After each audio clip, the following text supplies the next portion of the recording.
এবার অবাক হয়ে তাকালাম তার দিকে। সে আমায় জিজ্ঞেস করছে শিওর হওয়ার জন্য আমি এসেছিলাম নাকি। তার মানে সে জানেই না, খেয়ালও করেনি, এমনকি একবার আমার কথা মনেও হয়নি। অবশ্য আগ বাড়িয়ে এত কিছু ভাবা, এত এক্সপেকটেশন রাখা আমার উচিত হয়নি। তার সাথে আমার পরিচয় বা কয়দিনের, সে কেন আমায় নিয়ে এত মাথা ঘামাবে? শুধু শুধু আমি নিজেই এত সব ভেবে চলেছি। আমায় চুপ থাকতে দেখে রুদ্র বলল, চুপ হয়ে গেলে যে? আমি মৃদু মেঘে হেসে বললাম, আসিনি, আজ সকালে একটা পরীক্ষা ছিল তাই। এখন আবার কিসের পরীক্ষা? যাই হোক, আজকে কিন্তু তোমায় অনেক সুন্দর লাগছে, মাশাআল্লাহ। মনে হচ্ছে আজ রাতের বুকে সুন্দর একটা চাঁদ জ্যোৎস্না ছড়াচ্ছে। আপনি অনেক সুন্দর করে কথা বলতে পারেন। রুদ্র হাসলো, তারপর চলে গেল অন্যদিকে। আমি রিমিয়াপুর কাছে গিয়ে কয়েকটা ছবি তুললাম। আমার ভীষণ অস্থির অস্থির লাগছিল। অস্থিরতা আরো বেশি বেড়ে যায় যখন দেখলাম রুদ্রের সে মেয়ে কাজিনগুলো এসেছে, ওর বন্ধু বান্ধবরাও এসেছে। একটা জিনিস আমায় খুব ভাবায়, মেয়ে বান্ধবীদের গায়ে পড়ার স্বভাব রুদ্র পছন্দ করে না, অথচ মেয়ে কাজিনগুলোকে কিছু বলে না। যদিও রুদ্র বলেছিল কাজিনগুলো ম্যারিড, কিন্তু ওদের আইডি ঘেটে দেখেছি রিলেশনশিপ সিঙ্গেল দেয়া। একের পর এক রুদ্রর এসব মিথ্যা আমার মাথায় চাড়া দিয়ে ওঠে। আমার মনে হচ্ছে আমি আর এক মুহূর্ত এখানে থাকতে পারবো না। তাই রোজকে বললাম, আমার ক্ষুধা লেগেছে, চল খেয়ে আসি। রোজ রাজি হলো। খাওয়ার সময় তখন হাজির হলো অন্তু। এমনিতেই খাবার গলা দিয়ে নামছিল না, ভেবেছিলাম রোজের সঙ্গে গল্প করতে করতে খেতে পারবো। প্রয়োজনে রুদ্রের বিষয়টা ওকে শেয়ার করব।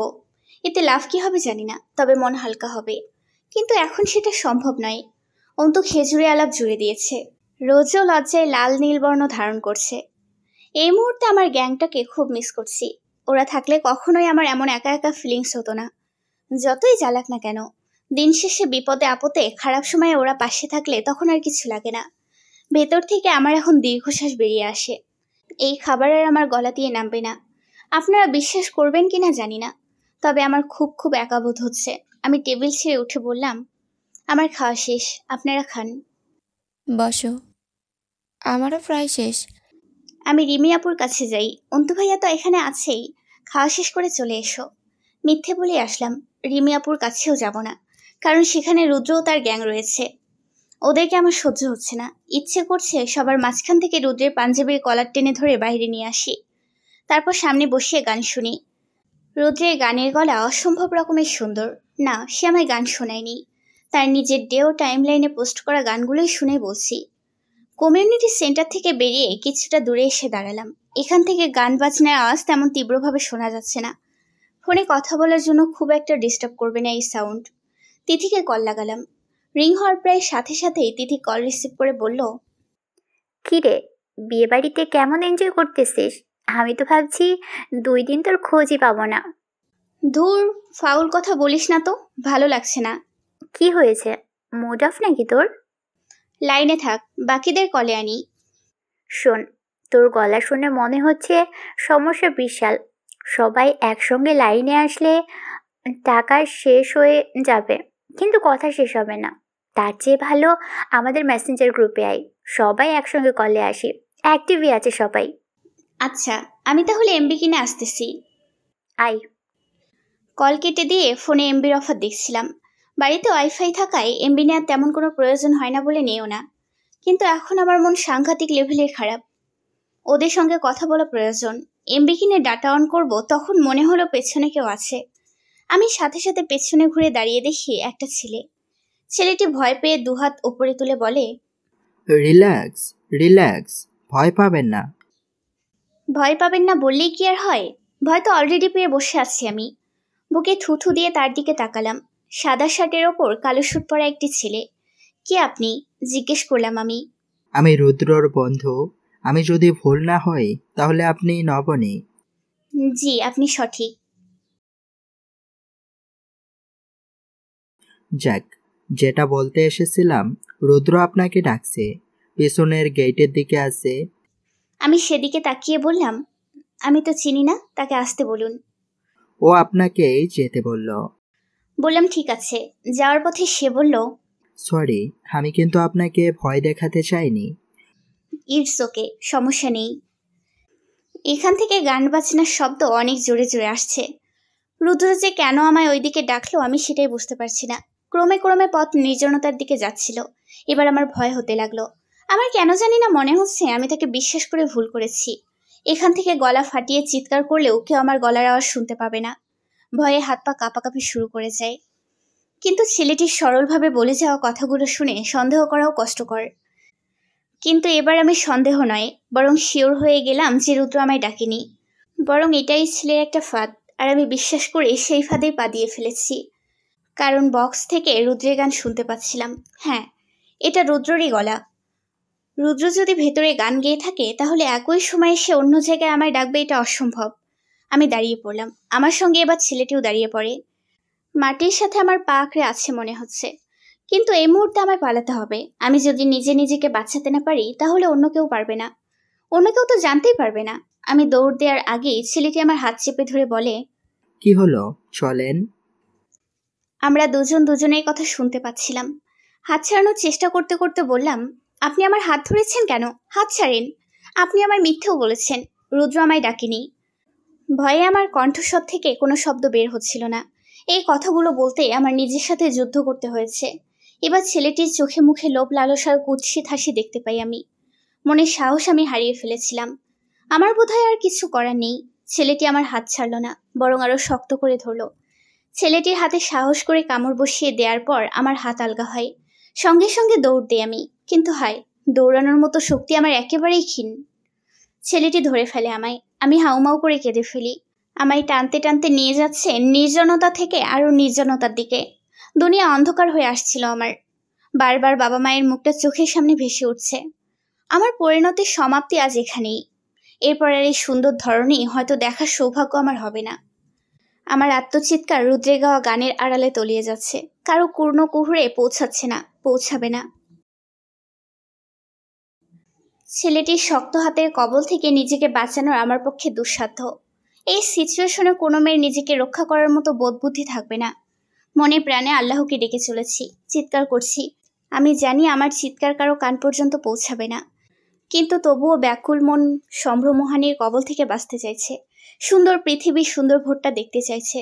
পেছনের দরজার বাম দিকে খুপড়ির মতো একটা অন্ধকার রুমে আমায় নিয়ে যেতে যাচ্ছে ছেলেটি। এখানে এসে শরীরের যত শক্তি আছে সব খাটিয়ে নিজেকে ছাড়ানোর চেষ্টা করছি, চিৎকার করছি। ছেলেটি আমার সাথে পেরে উঠছিল না। না পেরে আমার গালে থাপ্পড়ও বসিয়ে দেয়। হাত ধরে টানতে থাকে, তবুও দমে যায়নি। শক্তিতে যতটা কুলাচ্ছে আমি জোর জবরদস্তি করছি, সঙ্গে চিৎকার করছি। কথায় আছে, রাখে আল্লাহ মারিকে। যেখানে স্বয়ং আল্লাহই রয়েছে রক্ষা করার জন্য, তখন দুষ্ট লোক কি করে তার উদ্দেশ্য হাসিল করবে? আমি গেটের দিকে কতগুলো ছেলেকে দেখতে পাই। চিৎকার করার মুহূর্তে এবার ছেলেটি আমার মুখ চেপে ধরে। এত শক্ত করে ধরেছে যে আমি শব্দ করতে পারছি না। তখন মাথায় এলো অন্য বুদ্ধি। ছেলেটির অঙ্গকোষ বরাবর হাঁটু দিয়ে মারতেই ছেলেটির হাত আলগা হয়ে যায়। ব্যথায় কুকিয়ে ওঠে। সেই সুযোগে আমি ছেলেগুলোর উদ্দেশ্যে দৌড় দিয়ে চিৎকার করি। হন্তদন্ত হয়ে তারাও আমার দিকে এগিয়ে আসে। কাঁদতে কাঁদতে আমার বেহাল অবস্থা। শুধু এতটুকুই বলতে পারি, ওইখানে একটা ছেলে আছে, তাকে ধরুন, আমাকে বাঁচান। তখন ওই ছেলেটিকে দৌড়ে পালাতে দেখে এখানকার 3 জন ছেলেও দৌড় দেয় তার পেছনে। এবার মনের সব শক্তি জোর শেষের পথে।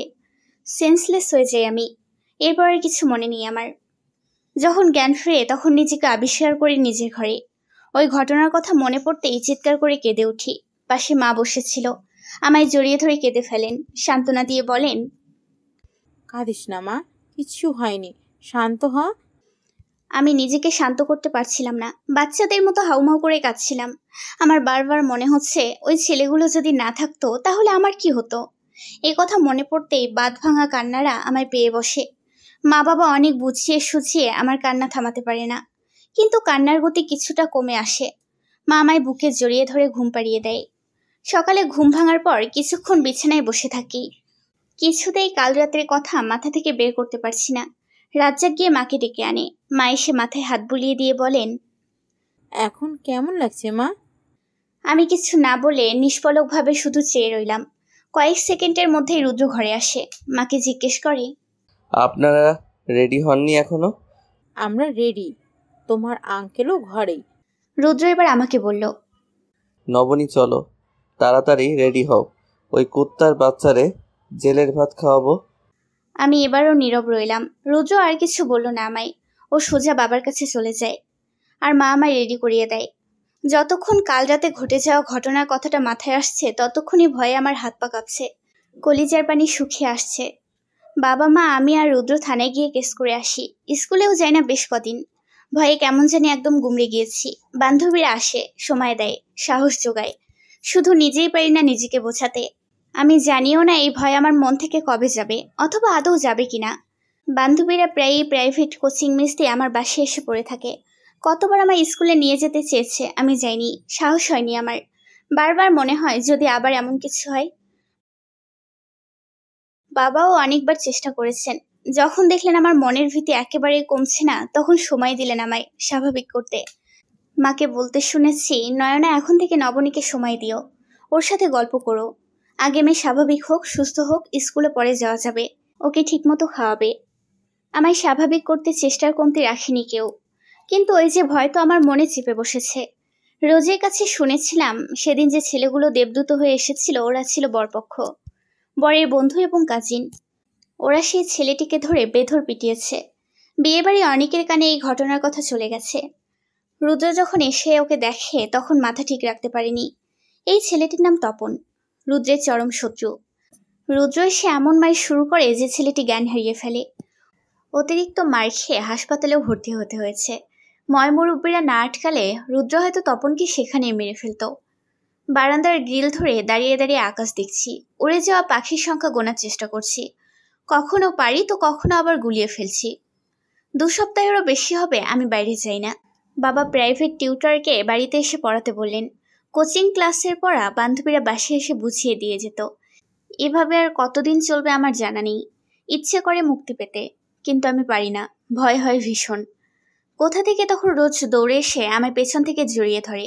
চমকে গেলেও ওকে দেখে শান্ত হই। ওর পিছু পিছু দেখতে পাই তিথি, লিমা, শান্তা, মৌ, জেরিন আর রাখিকে।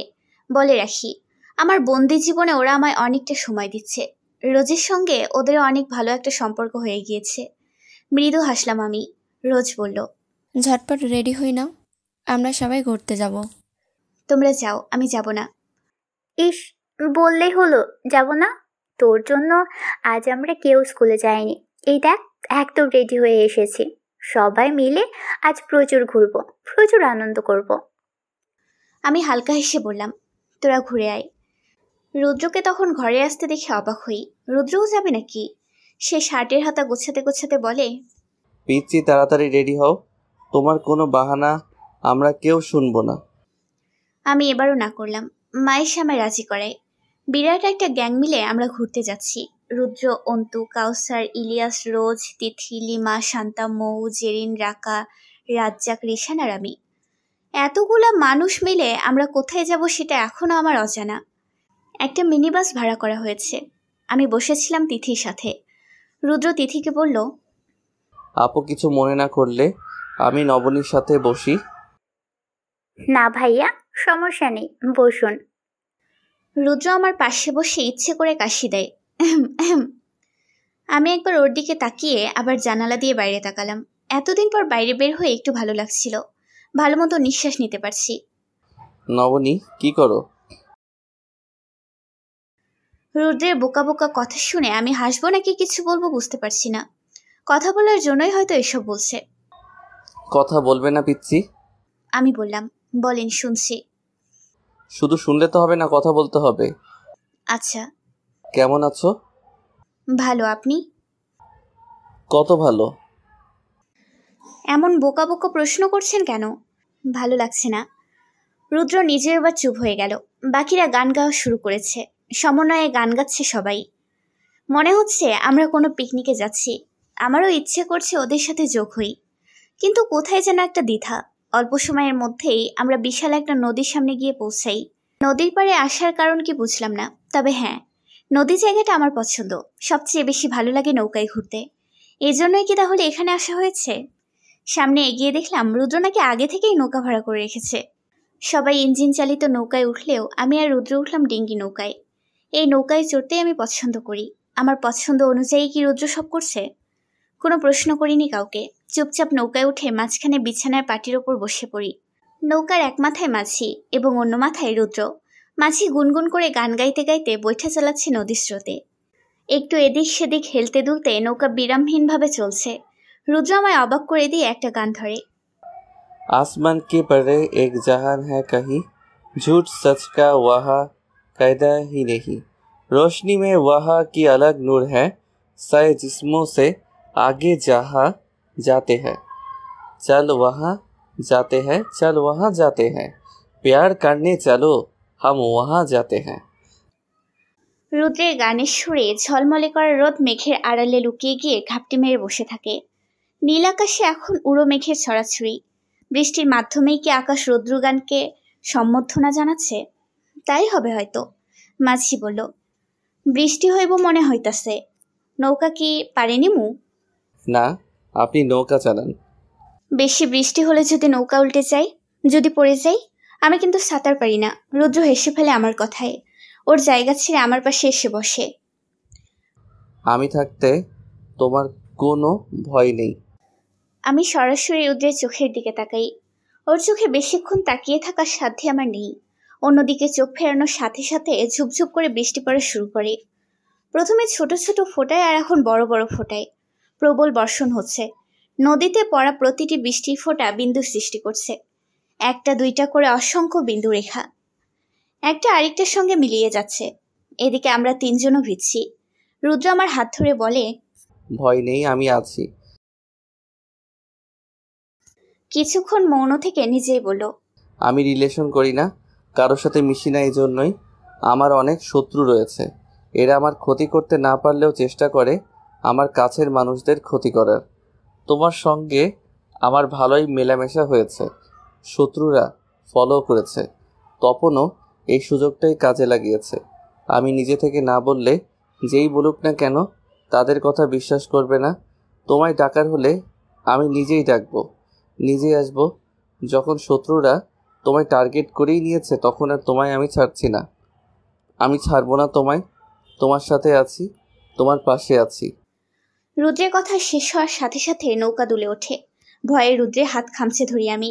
চোখ মুখ বন্ধ করে বলি, পড়ে যাব, পড়ে যাব। রুদ্র হেসে ফেলে, আমার দুহাত ধরে বলে, আমি আছি তো, ভয় করছে? নৌকায় উঠলে নাকি পানিতে পা ভেজাও, পা নামাও। না না, অসম্ভব। বললাম তো কিছু হবে না। রুদ্র নিজে আমার পা পানির মধ্যে নামিয়ে দেয়। এবার আমি রুদ্রকে আষ্টেপৃষ্টে ধরে বলি, একবার পড়ে গেলে মরেই যাব আমি।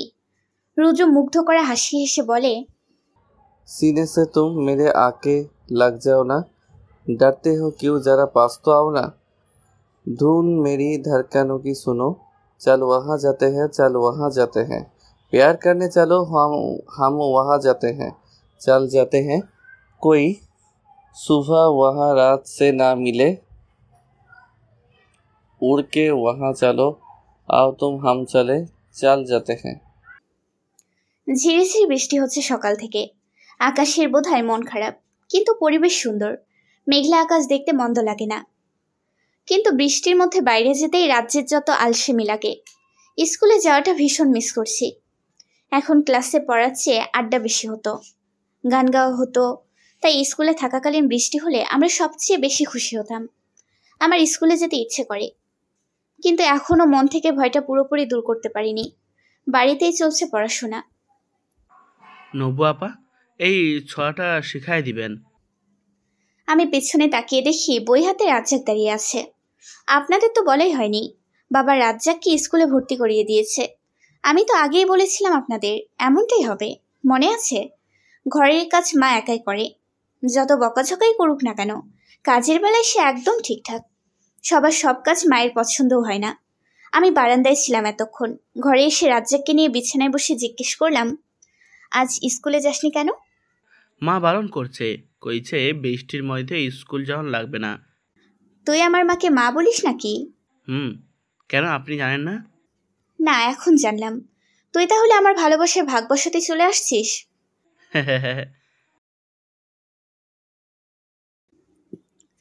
দাঁত কেলিয়ে হাসবি না। শোন, তুই আমার ভাই হবে, এতে আমার কোনো আপত্তি নেই। কারণ সবার মতো আমারও ইচ্ছে হয় যদি আমার একটা ভাই বোন থাকতো। কিন্তু শোন, খামু জামু বৃষ্টি এভাবে কথা বলবি না, শুদ্ধ ভাষায় কথা বলবি। আমি তো পারি না। আমি শিখিয়ে দেব। আচ্ছা। আচ্ছা না, বল আচ্ছা। আচ্ছা। আচ্ছা শোন, তোর ব্যাপারে তো তেমন কিছু জানি না আমি। তোর বাবা মা নেই? নানির কাছে শুনছিলাম আমি হনের পর নাকি আম্মা মারা গেছে, পরে আব্বা আরেকটা বিয়া করছে। তুই কোথায় থাকতি? নানার বাসায়। নানা নানি মরার পর মা মামির কাছে ভাবছিলাম। ওনারা তোকে স্কুলে পড়ায়নি? না, আমি তো ফেলাসকে কইরা চা বেচতাম। পরে একদিন আপনার আব্বার লগে দেওয়া হয়, আমাদের অনেক প্রশ্ন করে, পরে আমার লগে বাসায়ও যায়। তাহলে কি বাবা তোকে দত্তক এনেছে? দত্তক কি? রাজ্জাকের মুখের দিকে তাকিয়ে আমি হেসে ফেললাম। আহারে মাসুম বাচ্চা। ওর চুলে হাত বুলিয়ে বললাম, তুই বুঝবি না, আমি যা বুঝার বুঝে ফেলেছি। এখন পর কোনটা পারিস না দেখি। ঘরের মধ্যে পায়চারি করতে করতে বাবার আসার অপেক্ষা করছিলাম। রাজ্জাককে নিয়ে গুরুত্বপূর্ণ কিছু কথা বলার আছে। বাবার বাড়ি ফিরতে প্রায় 10টা বেজে যায়। খাওয়ার সময় কথার প্রসঙ্গ তুলে বললাম, স্কুলে রাজ্জাকের নাম কি দিয়েছ বাবা? বাবা ভাতের লোকমা মুখে তুলে বললেন, ওর নামই রাজ্জাক। স্কুলে গিয়ে ঠিক করিয়ে আসবে। আমি ওর নতুন নাম রেখেছি, তোমার নামের সঙ্গে মিলিয়ে আদিব। আকিকাও দিয়ে দিও। বলিস কি রে? যা শুনেছ তাই বলেছি। দত্তক আনতে পারবে আর নামের জন্য আকিকা দিতে পারবে না? বাবা আবার হো হো করে হেসে উঠলেন, সঙ্গে মাও মুচকি হাসলেন। বাবা হেসে হেসে বলল, ধরে ফেলেছি তাহলে। জি আজ্ঞে। প্রাইভেট টিচার আজ এতগুলো হোমওয়ার্ক দিয়ে গেছে, এতগুলো সব কাল বিকেলের মধ্যে কমপ্লিট করতে হবে। তাই ভাবলাম জেগেই যখন আছি তখন অর্ধেক এখন করে রাখি, বাকিটা সকালে করব। লিখতে লিখতেও আলসেমি লাগে। আমি একটা জিনিস কিছুতেই বুঝি না, পড়তে বসলেই কেন এত ঘুম আসবে? সারাদিন পড়ে রয়েছে, রাত রয়েছে, তখন তো ঘুম আসে না। শুধু পড়তে বসলেই ঘুমের যত বাহানা, বিরক্ত লাগে। চেয়ারের সাথে হেলান দিয়ে চুপ করে বসেছিলাম। কিছুক্ষণের জন্য লেখা স্থগিত রেখেছি, হাত ব্যথা করছে। বইয়ের লাইনে চোখ বুলাচ্ছিলাম, তখন নজর যায় জানালার দিকে। এক মুহূর্তের জন্য আমার চোখ যেন আটকে গেল। আমি সোজা হয়ে বসে জানালা দিয়ে তাকাই। না, ভুল তো দেখছি না। এবার চেয়ার ছেড়ে উঠে জানালার কাছে গিয়ে দাঁড়ালাম। স্পষ্ট আমি রুদ্রকে দেখতে পাচ্ছি। মেঘের আড়ালে লুকিয়ে থাকা অর্ধবৃত্ত চাঁদের মৃদু আলোতে আমি তাকে দেখতে পাচ্ছি। কালো প্যান্টের দু পকেটে হাত পরে জানালার দিকেই তাকিয়ে রয়েছে। অনেকটা দূরে এবং উঁচু জায়গায় দাঁড়ানোর ফলে সে আমায় দেখতে পেরেছিল। আমার শুষ্ক ঠোঁটের কোণে শিশির বিন্দু হয়ে হাসি ফোটায় রুদ্রে এখানে উপস্থিতি। আমি হাত নাড়িয়ে ইশারা করে বললাম, আমি আসবো? রুদ্র ইশারায় ঘাড় নাড়িয়ে বলল, আসো।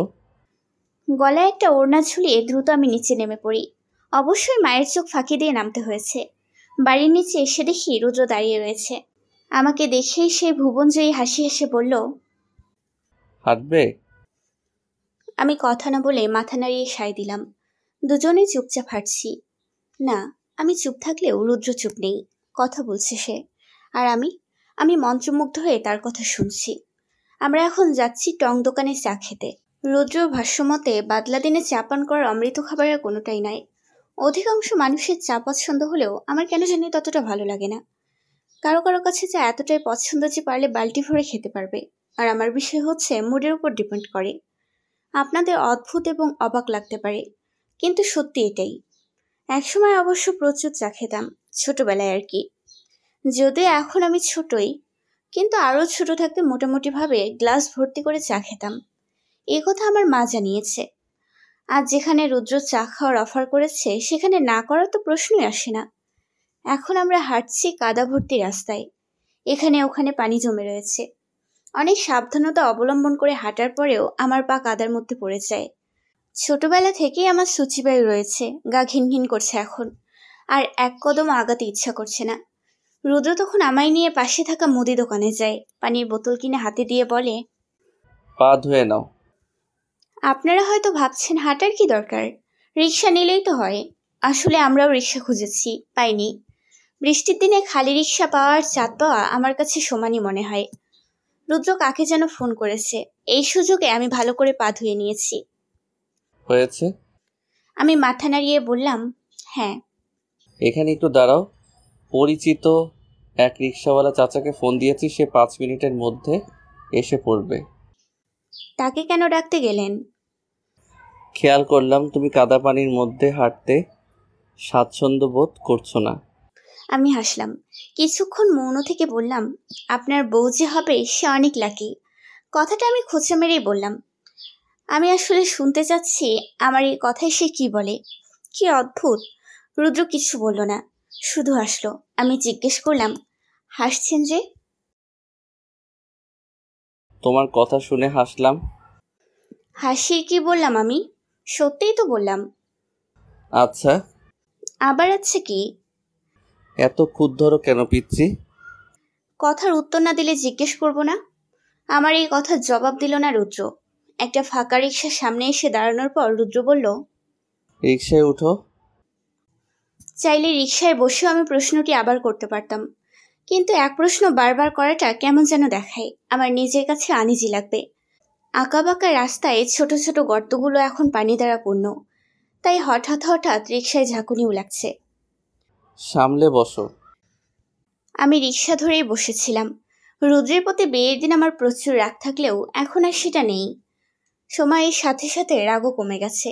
আবার এমনও হতে পারে প্রিয় মানুষের ভুল ত্রুটি দোষগুলো আমাদের চোখে পড়লেও বেশিক্ষণ স্থায়ী থাকে না। বেমালুম ভুলে যাই আমরা।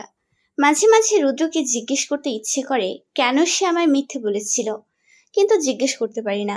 কি করে জিজ্ঞেস করব? সে অধিকার যে আমার নেই। রিকশা এসে থামে টং দোকানের সামনে। রুদ্র রিকশাওয়ালা চাচাকে বলল, চাচা আসেন, চা খাই। না বাবা, তোমরা খাও। আরে আসেন তো। দোকানদার রুদ্র পরিচিত। রুদ্রকে দেখেই একগাল হেসে বললেন, এতদিন পরে এই চাচার কথা মনে হইল। দোকানের ভেতর থেকে একটা চেয়ার উনি আমাকে আগে দিলেন, বাকি দুইটা চেয়ার দিলেন ওই চাচা আর রুদ্রকে। রুদ্র চেয়ারে আয়েসি ভঙ্গিতে বসে বলে, সময় পাই না চাচা, কাজ নিয়ে খুব ব্যস্ত থাকতে হয়। হবাজান বুঝি, তাও সময় কইরে একটু আইবা, আমার ভালো লাগবো। আচ্ছা চাচা, সময় পেলেই আসবো। এই যে আজ সময় করে চলে এলাম। এর লাইগায় অনেক খুশি হয়েছি বাজান। চায়ের লগে কি বিস্কুট দিমু? আমি খাবো না, নবনী বিস্কুট খাবে। আমি বারণ করলাম। গরম চায়ের কাপে চুমুক দেওয়ার সাহস নেই। গরম চা আমি খেতে পারি না। কিন্তু রুদ্র কি সুন্দর করে ধোয়া ওঠা গরম চায়ের কাপে চুমুক দিচ্ছে, সেই দৃশ্য আমি লিখে বর্ণনা করতে পারবো না। গল্প হচ্ছে এখন তাদের তিনজনের মধ্যে। আমি নীরব শ্রোতা হয়ে তাদের কথা শুনছি।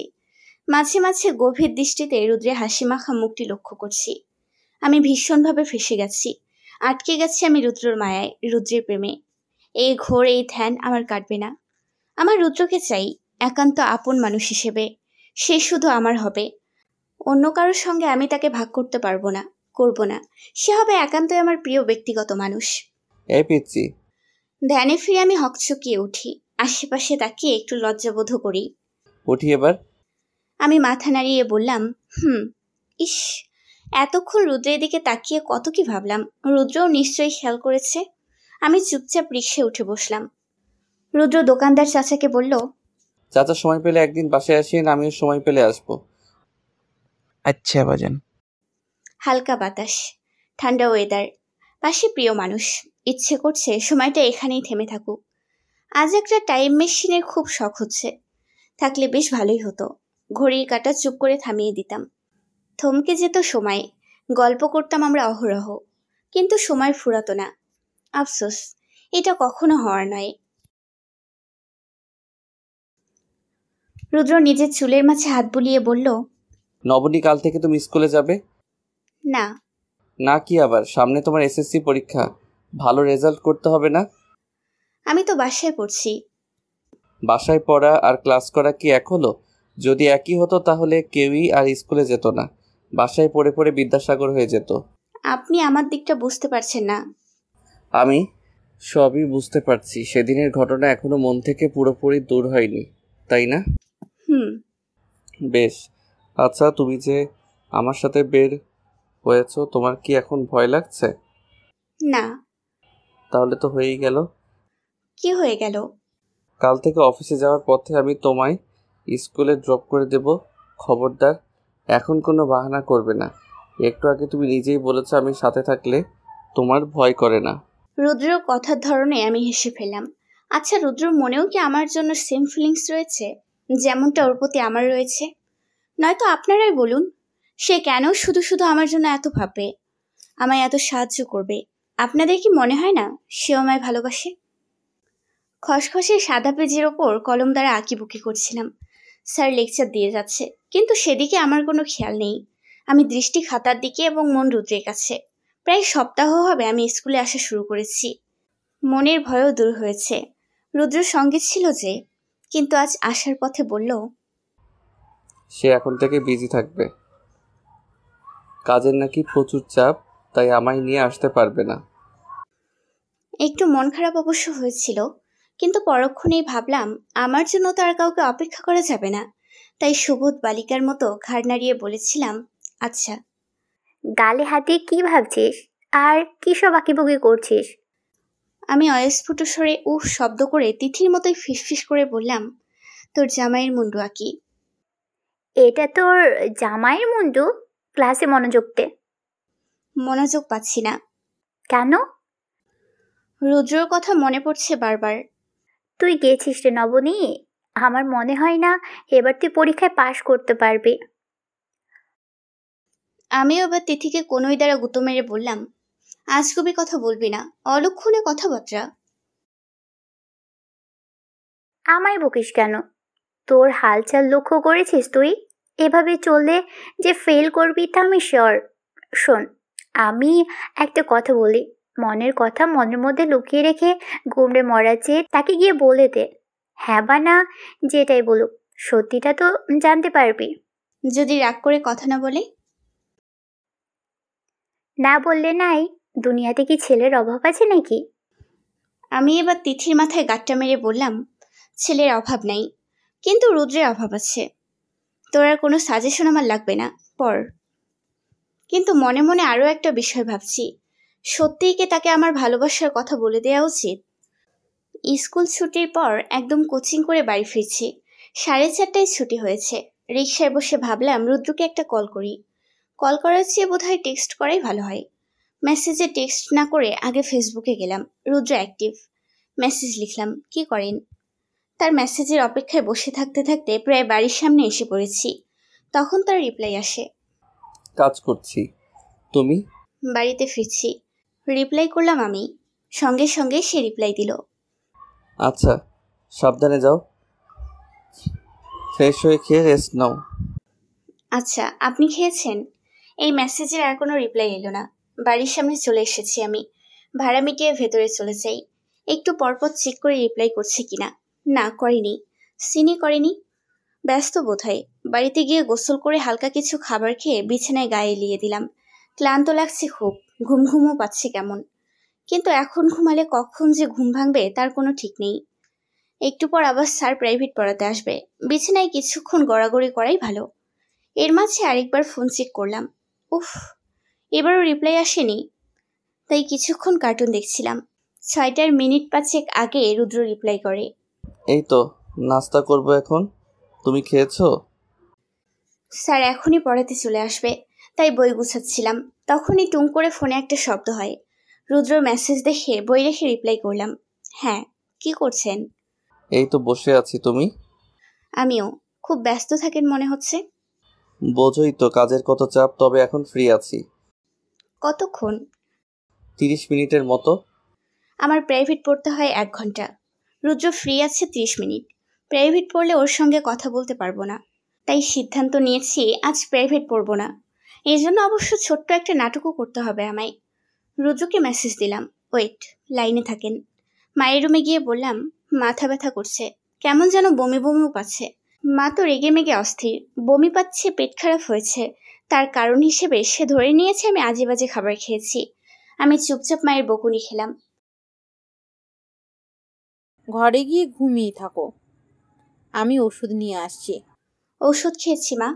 বলছিলাম এই অবস্থায় প্রাইভেট পড়বো আজ? না, আমি তোর স্যারকে কল দিয়ে বলে দিচ্ছি আজ আসার দরকার নেই, তুই গিয়ে শুয়ে থাক। আচ্ছা মা। নাটক কাজে এসেছে। বাহ নবনী, বাহ। সিরিয়াল দেখে তোর মা আর নাটক করিস তুই। জিও। নিজের প্রশংসায় আমি নিজেই পঞ্চমুখ। ঘরে এসে দরজা চাপিয়ে দিয়ে ফোন নিয়ে শুয়ে পড়লাম। অনলাইনে গিয়ে দেখলাম রুদ্রের টেক্সট। আচ্ছা। আমি বললাম, খাওনি এখনো? খাচ্ছি। জানেন, আজকে না আপনাকে আমি অনেক মিস করেছি। বারবার চেক করেছি আপনি রিপ্লাই দেন নাকি। ওলে আমার পিচ্ছিটা, ও অপেক্ষা করার দরকার নেই পিচ্ছি, ফ্রি হলে আমি মেসেজ করব। কিন্তু আমি যে মেসেজ না করে থাকতে পারি না। কেন? জানি না। একটা কথা বলবো? বলো। আমি আপনাকে ভালোবাসি। টাইপ করেও ব্যাক স্পেসে এসে সব মুছে লিখলাম, আপনি আমার বন্ধু হবেন? হওয়া যেতে পারে, কিন্তু আমি তো তোমার চেয়ে বয়সে বড়। তাতে কি? খুব যে বড় তাও তো নন। অনার্স সেকেন্ড ইয়ারে পড়েন। কাজ করেন বলে নিজেকে আবার খুব বড় ভাবেন নাকি? আরে পাগলি না, বাবার বিজনেস বলেই তো কাজ করি। আচ্ছা যাও, আজ থেকে আমরা ফ্রেন্ড, ঠিক আছে? এরপর চলতে থাকে আমাদের ননস্টপ কথা বলা। যতক্ষণ রুদ্র ফ্রি ছিল ততক্ষণ আমাদের কথা হয়েছে। এরপর আবার অপেক্ষার প্রহর শুরু হয়, কখন রুদ্র ফ্রি হবে আর কখন কথা হবে। রুদ্রকে আমি ফ্রি খুব কমই পেতাম। তার কাজের চাপ অনেক। প্রথম প্রথম অনেক ঘ্যান ঘ্যান করতাম, লুকিয়ে লুকিয়ে কাঁদতামও। পরে নিজেই নিজেকে বোঝাতাম, সবসময় বাচ্চামো করলে কি হয়? একটা মানুষের ব্যস্ততা থাকতেই পারে, আমারও উচিত তাকে বোঝা। তাই পাগলামি কমিয়ে দিলাম। হুটহাট পাগলামি মাথাচাড়া দিয়ে উঠলে তখন অতিরিক্ত রাগারাগিও করতাম। কিন্তু রুদ্র হাসি মুখে কথা বলতো, আমায় বোঝাতো, আর ব্যস্ততার সাথে আমি নিজেকে মানিয়ে নিয়েছিলাম। আজ শুক্রবার, আমার স্কুল, কোচিং, প্রাইভেট সবই বন্ধ। কিন্তু রুদ্রর কোনো বন্ধ নেই, কারণ তার তো নিজের বিজনেস। মানে বাবার বিজনেস আর তার বিজনেস তো একই কথা। তো সে চাইলেই তো পারে ছুটি নিতে। ঘরের দরজা চাপিয়ে দিয়ে বারান্দায় গিয়ে রুদ্রকে ফোন দিলাম। ফোন রিসিভ করার পর সালাম দিয়ে বললাম, শুভ সকাল, ভালো আছেন? শুভ সকাল, আলহামদুলিল্লাহ, তুমি? আলহামদুলিল্লাহ ভালো। কি করেন? এই তো কাজে আসলাম। ব্যস্ত নাকি? তেমন না, তুমি বলো। সকালে নাস্তা করেছেন? না, তুমি? হ্যাঁ, যেদিনই সকালে জিজ্ঞেস করে খেয়েছেন নাকি ওই দিনই বলেন না সকালে খান না কেন। এমনি। সবসময় তার ছোট ছোট উত্তর। মেসেঞ্জারে আমি রচনা লিখে পাঠালেও তার উত্তর আসে সারাংশের মতো, 2 লাইনে, কখনো কখনো আবার 1 লাইনে বা 2 থেকে 3টা শব্দ। ফোনে কথা বলার সময়ও তার একই সমস্যা। অথচ বিষয়টা শুরুর দিকে এমন ছিল না। আমি বললাম, আজ তো শুক্রবার, চলেন কোথাও থেকে আমরা সবাই মিলে ঘুরে আসি। সরি নবনী, আজ তো আরো বেশি ব্যস্ত থাকতে হবে, আজ পারবো না, অন্যদিন ঘুরতে যাব। প্রতিদিনই তো একই কথা বলেন, আপনার সাথে দেখাও তো হয় না অনেক দিন।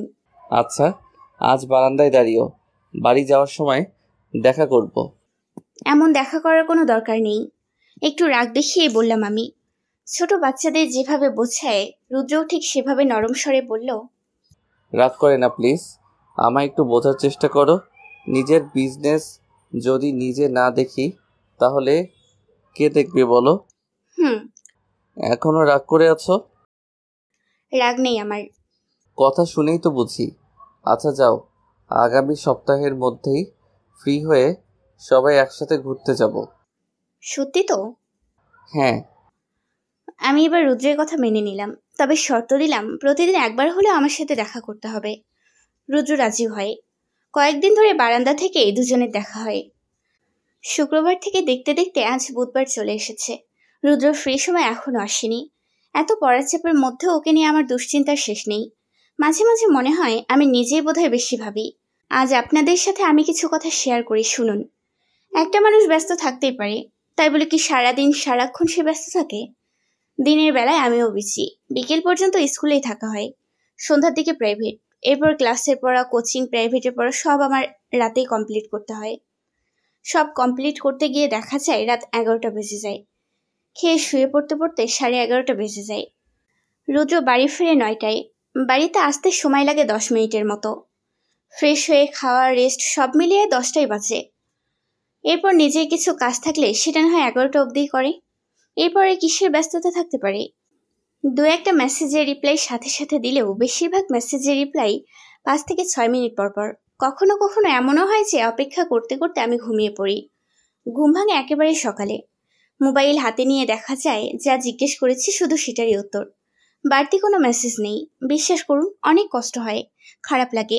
সে কেন আমার অনুভূতিগুলো বোঝে না? রুদ্রের জন্য অনেক মেয়ে পাগল। সে তাদের সঙ্গে কথা না বললেও কিংবা তাদের সঙ্গে যতটুকু কথা বলে তার চেয়ে একটু বেশি সময় আমায় দেয়। আমি জানিও এটা, কিন্তু তবুও ওর এমন অবহেলা আমি সহ্য করতে পারি না। রাতে এখন 2-1টার বেশি কথা হয় না। আমি নিজেই বিরক্ত করা কমিয়ে দিয়েছি। কি করেন, খেয়েছেন, ব্যাস এতটুকুই। আমি এই 2টা প্রশ্ন না করলেও সে করে। এরপর কোনো কথা নেই, আমি অপেক্ষা করি মেসেজের। নিজে থেকে মেসেজ করতে গিয়েও অনেক সময় করি না। অন্যদিকে সে ফ্রি ফায়ার, পাবজি আর ইউটিউব নিয়ে ব্যস্ত। আমার জন্য তো সময়ই নেই।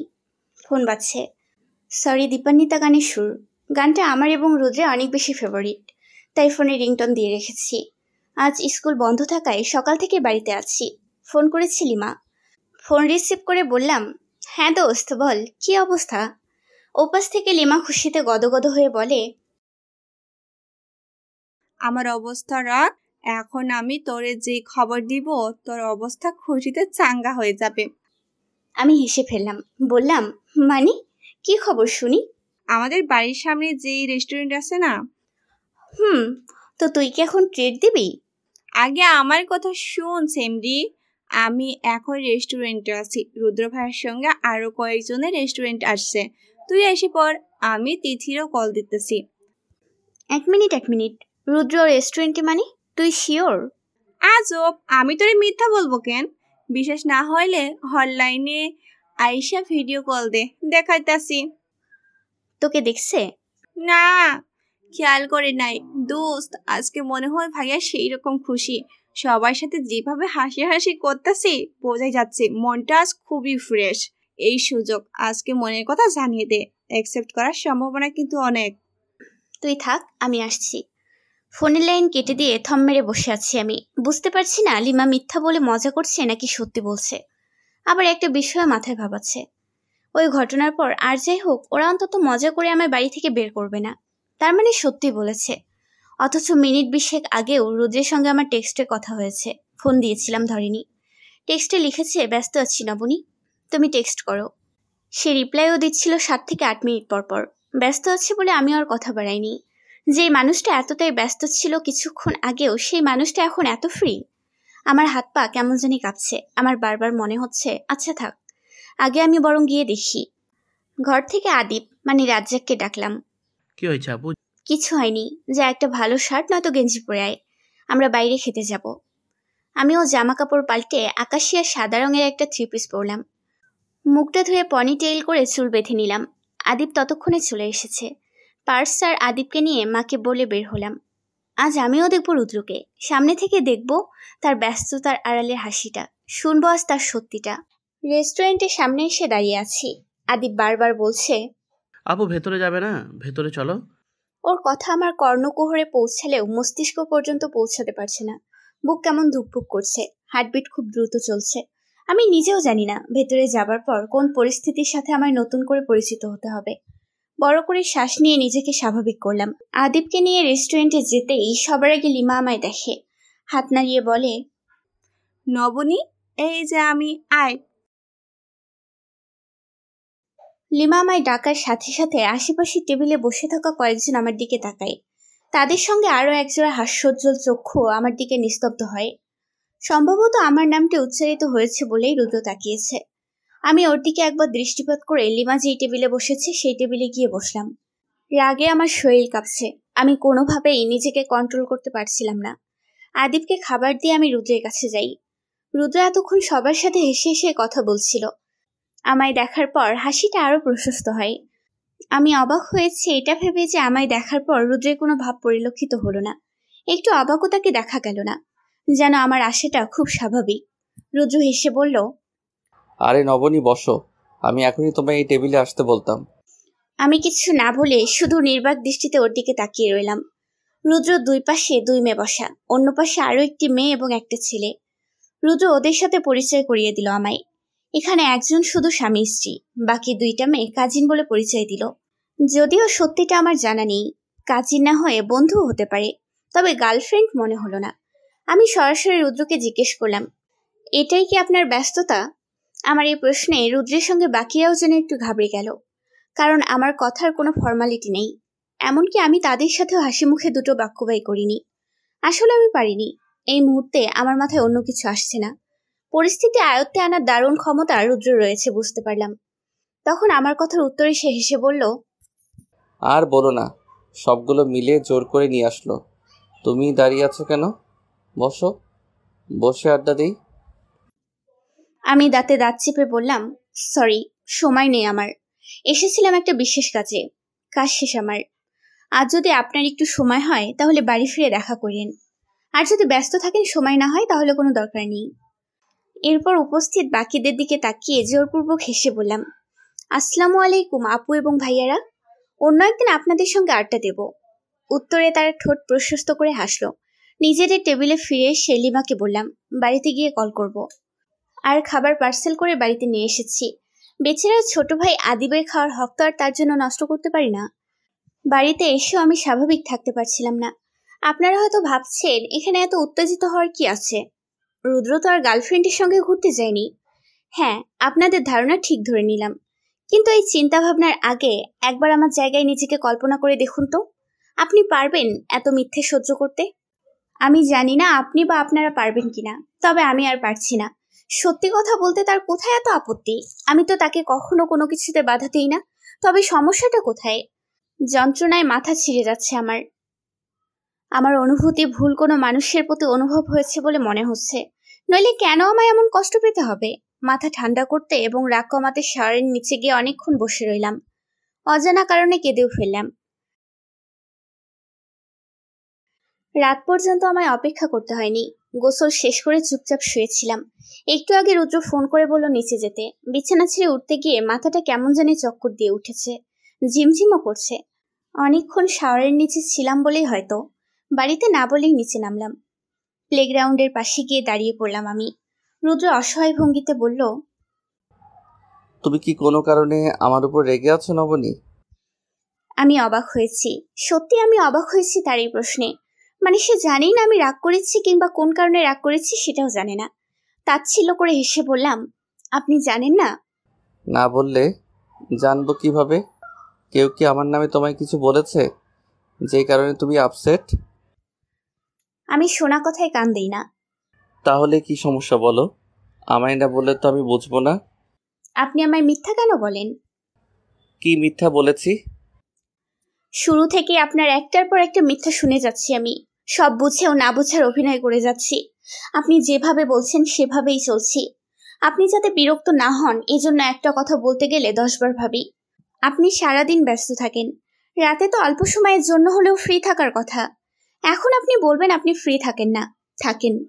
আপনি রাত জেগে গেম খেলেন, মুভি দেখেন। এসব কথা আমি আরো আগে রিশানের কাছে জেনেছি, তবুও কোনোদিন অভিযোগ করে বলিনি আমার সময় না দিয়ে আপনি কেন গেম খেলেন, কেন মুভি দেখেন। আপনার পার্সোনাল একটা জীবন আছে, আমার কোনো অধিকার নেই আপনার পার্সোনাল জীবনে ইন্টারফেয়ার করার। ঠিক এ কারণে আমি কোনো অভিযোগ করি না। আপনি আমার সাথে কথা বলার জন্য আপনার ফ্রি সময়টা বেছে নেন, আর আমি আপনার জন্য ব্যস্ততাকে এক সাইডে সরিয়ে রাখি।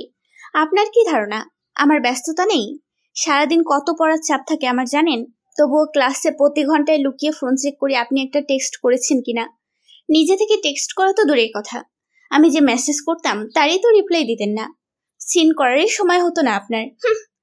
এইটুকু বলে থামলাম আমি তার চোখে চোখ রেখে বললাম, ব্যস্ততা আমারও রয়েছে। এক্স্যাক্টলি সময় দেওয়াটা নির্ভর করে নিজের ওপর। ইচ্ছে থাকলে ব্যস্ততার মাঝেও একটুখানি সময় খুঁজে বের করা যায়, আর এই ইচ্ছে শক্তিটা আমার রয়েছে, আপনার নেই। আই এম সরি নবনী, আর এমন হবে না। আমি তোমাকে এখন থেকে সময় দেওয়ার যথেষ্ট চেষ্টা করব। প্লিজ, দরকার নেই কোনো। আমি কারো বিরক্তির কারণ হতে রাজি নই। আপনার কি ধারণা আমি ফেলনা? আমার কোনো দাম নেই? আপনাকে বেশি প্রায়োরিটি দেই বলে আমি ভ্যালুলেস? এমন কিছু নয় নবনী, আমি কখনো তোমায় এমন ভাবি না। অবশ্যই তোমার প্রায়োরিটি রয়েছে, ভ্যালু রয়েছে। হ্যাঁ আছে, কিন্তু আপনার কাছে নেই। আপনার কাছে বিরক্তির আরেক নাম হলো নবনী। এই জন্যই তো বিরক্ত দূরে রাখতে সবসময় কাজের বাহানা দেখান, ব্যস্ততা দেখান। ওকে ফাইন, আজ থেকে আপনি সম্পূর্ণ মুক্ত। আর বিরক্ত করব না আপনাকে। আপনি আপনার মতো করে ভালো থাকেন, শান্তিতে থাকেন। আল্লাহ হাফিজ। রুদ্র কিছু বলার জন্য প্রস্তুত হওয়ার আগেই আমি বাড়ির দিকে হাঁটা শুরু করি। রুদ্র অনেকবার পিছু ডাকে, আমি দাঁড়াইনি, দৌড়ে ভেতরে চলে এসেছি। কথাগুলো বলা এতটা সহজ আমার জন্য ছিল না, কিন্তু কি করব বলুন? এতদিনের জমিয়ে রাখা কষ্ট, অভিমানগুলো যে আর চাপিয়ে রাখতে পারিনি। আমাকে ছাড়া রুদ্র কতটা কষ্ট হবে জানি না, কিন্তু তাকে ছাড়া থাকতে কথা না বলে আমি ভালো থাকতে পারবো না। প্রয়োজন নেই ভালো থাকার, তবুও আর তার বিরক্তির কারণ হতে রাজি নই আমি। বাড়িতে আসার পর রুদ্রে অনেকগুলো মেসেজ এবং কল পাই। কল রিসিভ করিনি। মেসেজের বেশিরভাগ এমন ছিল, আর এমন হবে না, সরি, ফোন রিসিভ করো। আমি রেসপন্স করিনি। তিথি আর লিমাকে ফোন করে সব বললাম। দেখ এবার কি করে, গুরুত্ব দিলে এবার থেকেই দেওয়া শুরু করবে, নয়তো সে আর ঠিক হবে না। আমিও চুপচাপ দেখতে লাগলাম সে কি করে। প্রতিদিন ক্লাস কোচিংয়ের ফাঁকে এখনো ফোন চেক করার অভ্যাস রয়ে গেছে। অদ্ভুত বিষয় হচ্ছে এখন আর আমায় নিরাশ হতে হয় না। রুদ্রের মেসেজ পাই আমি। অবসর সময় প্রায়ই তার আইডি ঘাটাঘাটি করি, কমেন্ট চেক করি। কোনো মেয়ের কমেন্ট সন্দেহকর মনে হলে সেই মেয়ের আইডিও ঘুরি। নিজের মন খারাপের কারণ আমি নিজেই, নয়তো কেন খুঁটি খুঁটি সব বের করতে হবে আমার। এর মাঝে আমার পরীক্ষা শুরু হয়। মা ফোন নিয়ে গেছে, ল্যাপটপও মায়ের কাছে। অতিরিক্ত স্বাধীনতা থাকলেও পরীক্ষার সময় মা ভীষণ কঠোর হয়ে যান। এটা অবশ্য আমার ভালোর জন্যই করে। তবুও রুদ্রের আইডি ঘোরাঘুরি করে যে শান্তি পাই, তৃপ্তি পাই, সেটা থেকে বঞ্চিত হয়ে যাচ্ছিলাম। এখনো মা পরীক্ষার সময় আমার স্কুলে গিয়ে বসে থাকে, সেই ছোটবেলার মতো। পরীক্ষা শেষ হলে আবার সঙ্গে করে নিয়ে আসে। রাতে পড়ার সময় পাশে বসে থাকে। আমি রাত পর্যন্ত পড়ি। একসময় মা জেগে থাকতে থাকতে ঘুমিয়ে যায়। একটু পরপর আবার হুট করে জেগে বলে, পানি লাগবে তোর? চা খাবি? কফি বানিয়ে দেবো? মায়ের এত অস্থিরতা দেখে হাসি পায় আমার। মনে মনে ভীষণ খুশিও হই। মায়ের সঙ্গই মনটা অনেক হালকা করে দেয় আমার। অযথা চিন্তা ভাবনা করার সময় হয় না। এর মাঝে কয়েকদিন স্কুলে যাবার পথে রুদ্রের সঙ্গে দেখা হলেও কথা হয়নি। তার কথা হয়েছে মায়ের সাথে। আমি অন্যদিকে তাকিয়েছিলাম। জানালা দিয়ে বাইরে তাকালে মাঝে মাঝে তাকে দেখতে পেতাম। যাওয়ার ইচ্ছে থাকলেও সুযোগ ছিল না। সিদ্ধান্ত নিলাম, অনেক হয়েছে রাগ অভিমান, এবার সমঝোতা করা প্রয়োজন। কালই লাস্ট পরীক্ষা, এরপর তোমা ফোন দিয়ে দেবে, তখন সব অভিমান মিটিয়ে নেব। আর এবার মনের কথাও জানিয়ে দেব। অপেক্ষা করতে করতে সকাল হয়। আমার আর তর সইছে না। মন কেমন যেন আকুপাকু করছে। কখন পরীক্ষা শুরু হবে, কখন শেষ হবে, আর কখন ফোন হাতে পাবো, সেই অপেক্ষায় আছি এখন। সকালে কিছুক্ষণ পরার পর গোসল করে রেডি হয়ে নিলাম। তারপর নাস্তা করে মায়ের সঙ্গে স্কুলে চলে গেলাম। সবগুলো পরীক্ষার চেয়ে শেষ পরীক্ষাটাই আমার বেশি ভালো হয়েছে। কথায় আছে, শেষ ভালো যার সব ভালো তার। আজ আমারও সব ভালো হওয়ার সময়। তিথি আর লিমাকে কথাটি শেয়ার করার পর ওরাও বলল, এবার আর মনের কথা মনে যেন না রাখি, সরাসরি দেখা করে বলে দিই। আমিও এমনটাই ভেবে রেখেছি। বাড়ি ফেরার পর মা বলল খেয়ে একটা ঘুম দিতে। এই কয়েকদিনে বেশ রাত জাগা হয়েছে। ফোন চাইলে পাচ্ছে মা সন্দেহ করে, তাই ভাবলাম একটু ঘুমিয়ে নেই তাহলে। এক ঘুম দিয়ে উঠলাম 5টায়। হেলতে দুলতে ফ্রেশ হয়ে এসে ফোন নিজের বিছানাতেই পেলাম। সময় নষ্ট না করে গেলাম অনলাইনে। রুদ্রের ভয়েস মেসেজ ওপেন করার পর শুনতে পেলাম ওর কণ্ঠে গান। তোমাকে আজ প্রয়োজন ভীষণ, ভেতর বাহির জোরে সত্য এটাই। হারিয়ে ফেলেছি আমাকেই আমি, মন যা চায় তুমি ঠিক তাই। যাই না ফেরানো নিজেকে, মন বলে থেকে যাও না আরও। তোমারও কি বলো হচ্ছে মন? চোখের ভাষে অভিমান হাজারো, অভিমান হাজারো তোমার চোখে। তুমি আড়াল রাখছো কেন মন? পথগুলো মেঘেরা কি যেন কি ভেবে থেমে গেছে, দেখো অকারণ। মন বলে থেকে যাও না আরো, তোমার কি বলো হচ্ছে এমন? পুরো গানটা আমি মনোযোগ দিয়ে শুনলাম। একবার নয়, বেশ কয়েকবার শুনেছি। এই গানটা আগে কখনো আমি শুনিনি। কার গান তাও জানি না, তবে রুদ্রের কণ্ঠে এই গানটা শুনে আমি মুগ্ধ, ভীষণ মুগ্ধ। মনে হচ্ছে প্রতিটা লাইন রুদ্র শুধু আমাকে উৎসর্গ করেছে। মেসেজ দিলাম, গান দ্বারা কি বোঝালেন? প্রায় সঙ্গে সঙ্গে তার রিপ্লাই আসে। নবনী, এতদিন পর তুমি অনলাইনে আসলে, তোমার ফোন বন্ধ ছিল কেন? পরীক্ষার জন্য। পরীক্ষা শেষ? আজ শেষ হলো। কেমন হয়েছে? ভালো। নবনী, কি এখনো রাগ করে আছো? মিস করেছেন? করেছি। সত্যি? বিশ্বাস হয় না। রুদ্র এবার সেন্টি ইমোজি দেয়। হেসে ফেলি আমি। রুদ্রকে বললাম, কোথায় আছেন এখন? কাজে। 7টার দিকে একটু দেখা করতে পারবেন নাকি ব্যস্ত বেশি? পারবো, সমস্যা নেই। কোথায় আসবো? মাঠে এসে আমায় ফোন দিয়েন। আচ্ছা। যা বলার সরাসরি বলবো বলে এই টপিকে আর কোনো কথা বলিনি। এমনিতেই দুজনের স্বাভাবিক কথাবার্তা হচ্ছিল। সন্ধ্যায় নাস্তা করার জন্য ফোন রেখে ড্রয়িং রুমে যাই। আজ আমার অন্যরকম খুশি লাগছে। মনে মনে ভাবছি কি করে তাকে মনের কথা বলবো। আমায় অন্যমনস্ক দেখে আদিব বলে, কি ভাবো আপু? কিচ্ছু না, তুই খা। আদিবের চুলে হাত বুলিয়ে বললাম আমি। তখন দেখলাম বাবা রুম থেকে বের হচ্ছে। বিস্ময় নিয়ে বললাম, আজ এত তাড়াতাড়ি বাড়ি ফিরেছো? আসছি আরও আগে, তুই তখন ঘুমিয়েছিলি, শরীরটা ভালো লাগছিল না, তাই চলে এসেছি। এখন ঠিক আছো? আলহামদুলিল্লাহ, একদম চাঙ্গা। বাবা পাশের সোফায় বসলেন, চায়ের কাপে চুমুক দিয়ে বললেন, একটা গুড নিউজ আছে। কার জন্য? নবনীর জন্য। আমি আরো বিস্মিত হয়ে বললাম, সত্যি বাবা? হ্যাঁ মা, তুই না ঢাকায় পড়তে চেয়েছিস, সবসময় তো বলতি এত জায়গায় ট্রান্সফার হয়, ঢাকায় হয় না কেন? এবার আমি নিজে থেকেই ঢাকায় ট্রান্সফারের জন্য আবেদন করেছি। আবেদন গ্র্যান্টেড। তোর এসএসসি শেষ হলেই আমরা ঢাকায় চলে যাব। আমি নিশ্চল হয়ে বসে রইলাম বাবার কথায়। এটা যে আমার জন্য গুড নিউজ নয় তা আমি কি করে বোঝাবো বাবাকে? ভাঙা ভাঙা কণ্ঠে জিজ্ঞেস করলাম, ঢাকার পড়ার ইচ্ছে আগে ছিল, অনেক আগে বলেছিলাম তোমায়। রিসেন্ট তো আমি এমন কিছু বলিনি বাবা। জানি মা, ওই ঘটনার পর তোর সিকিউরিটি নিয়ে আমায় খুব চিন্তিত থাকতে হয়, এজন্য ট্রান্সফারের জন্য আবেদন করেছিলাম। আমি কি করব না করব কিচ্ছু বুঝতে পারছি না। আমার পরীক্ষার বাকি কয়েক মাস। যদি ঢাকায় চলে যাই তাহলে রুদ্রের সঙ্গে কি করে দেখা হবে? কিভাবে সব ঠিক রাখবো? আমি থাকবো কি করে? আর দেরি করা চলবে না, রুদ্রকে অতি দ্রুতই জানাতে হবে। নাস্তা করে বাবা ঘরে যাবার পর আদিবকে নিয়ে আমি বের হই। মাকে বলেছি রোজের কাছে যাচ্ছি, ওর কাছেও গিয়েছি। রুদ্রকে ওর কাছে রেখে আমি নিচে এসেছি। মাঠে যাবার পর দূর থেকে দেখতে পাচ্ছি রুদ্র আসছে। দুশ্চিন্তায় আমার হাত পা কাঁপছে। গণেশ আরো বাচ্চাদের সাথে ফুটবল খেলছিল। আমায় দেখে জিজ্ঞেস করে, দিদি খেলবে? আমি মৃদু হেসে মাথা নাড়িয়ে না বললাম। রুদ্র প্রায় আমার কাছাকাছি চলে এসেছে। মুখ সম্পূর্ণ স্পষ্ট হতেই ওর স্বভাবসুলভ হাসিটা প্রদান করে। প্রচন্ড চিন্তার মধ্যে থেকেও ওর হাসি দেখে আমার উষ্ঠদয় কিঞ্চিত প্রসারিত হয়। রুদ্র হেসে জিজ্ঞেস করে, কি অবস্থা মহারানী, হঠাৎ এত জরুরি তলব? আমি স্বাভাবিক থাকতে পারছি না, প্রচন্ড ঘাবড়ে গিয়েছি। এক হাত দিয়ে আরেক হাতের নখ খুঁজরাচ্ছি, কিভাবে কথা শুরু করব সেটাও বুঝতে পারছি না। রুদ্র সেদিনের মতো আজও আমার কপাল স্পর্শ করে। সুস্থ আছো তুমি? আমি মাথা নাড়লাম। আমতা আমতা করেও কিছু বলতে পারছি না। রুদ্র নিজেই বলল, এখনো কি রেগে আছো? আর রাগ করে থেকো না প্লিজ, নিজেদের মাঝে আর কোনো মিস আন্ডারস্ট্যান্ডিং রেখো না। আপনাকে কিছু কথা বলতে চাই। আমিও তো শুনতে চাই, বলো। রুদ্রের কণ্ঠে রসিকতা। এবারও আমি ভালোবাসার কথা বলতে গিয়ে অন্য কথা বলে ফেললাম। বললাম, বাবা বলেছে আমার এসএসসি শেষ হলে ঢাকায় চলে যাবে। একেবারে? কি? কেন? অবাক হয়ে বলল সে, ওই যে রিমিয়াপুর বিয়েতে ওই ঘটনার পর আব্বু খুব ঘাবড়ে গিয়েছে, তাই নিজে থেকে ট্রান্সফারে আবেদন করেছিল। এটা কোনো কথা? এ কারণে তোমরা কেন সিলেট থেকে চলে যাবে? প্রয়োজনে আমি নিজে তোমার সেফটির দায়িত্ব নিতাম। শোনো নবনী, তুমি আঙ্কেলকে বোঝাও। আমি চুপ করে রইলাম। আমায় চুপ থাকতে দেখে রুদ্র গলার স্বর চওড়া করে বলল, কি হলো, চুপ করে আছো কেন তুমি? তোমার বাবাকে বলে বোঝাও। I love you. কি? আমি কাঁপা কাঁপা গলায় বললাম, আমি আপনাকে ভালোবাসি।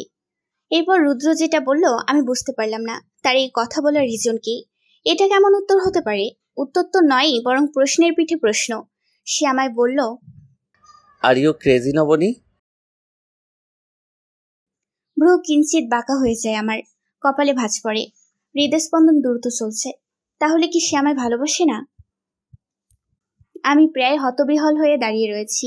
শঙ্কিত মনে রুদ্রের মুখপানে তাকিয়ে থেকেও কোনো উত্তর খুঁজে পাচ্ছি না। তবে রুদ্রের চোখে মুখে বিস্ময়। তবে কি সে আমার থেকে এ ধরনের কোনো প্রশ্ন আশা করেনি? আমি ভীষণ নার্ভাস হয়ে যাচ্ছি, স্বাভাবিক থাকতে চেয়েও পারছি না। জোরপূর্বক ঠোঁটের কোণে মেখে হাসি এনে বললাম, ভালোবাসার কথা শোনার পর কেউ ক্রেজি বলে? রুদ্র একবার আশেপাশে তাকিয়ে দীর্ঘশ্বাস ত্যাগ করে, পকেটে দুহাত পুরে বলে, দেখো নবনী, তোমার ভালোবাসার কথা শুনে এই মুহূর্তে আমি অন্য কিছু আর বলতে পারলাম না। মানে কি এসব? তুমি কিভাবে বলে ফেললে ভালোবাসি? 1 বছরও হয়নি আমাদের পরিচয়ের, এর মধ্যেই ভালোবাসা হয়ে গেল? কতটুকুই বা চেনো আমায়, কতটুকুই বা জানো আমার সম্পর্কে? এত অল্প সময়ে ভালোবাসা হয় না। একটা মানুষকে ভালোবাসার জন্য দীর্ঘ সময় প্রয়োজন হয়। এক ছাদের নিচে থেকেও তো একটা মানুষকে আগাগোড়া কখনো চেনা যায় না। সেখানে দীর্ঘ সময় নিলেও আমি আপনাকে চিনে ফেলবো? রুদ্র 2 ভুরু কুঁচকে আমার দিকে তাকিয়ে রয়েছে, অথচ তার নীরবতা আমার প্রাপ্য নয়। আমি চাই তার মুখ থেকে উত্তর শুনতে। বিচলিত হলেও তাকে বুঝতে দিলাম না। জিজ্ঞেস করলাম, আপনি আমায় ভালোবাসেন না? না। না? তাহলে এত কেয়ার, সময় দেয়া, পাগলামি করা এসব কি ছিল? দেখো, প্রথমত তোমার যেন কোনো ক্ষতি না হয় সেই জন্যই ছায়ের মতো তোমার সাথে ছিলাম। তোমায় স্বাভাবিক করতে অতিরিক্ত সময় দিতাম, তুমি যাতে হ্যাপি থাকো এজন্য পাগলামি করতাম। কিন্তু এগুলো ভালোবাসা নয়।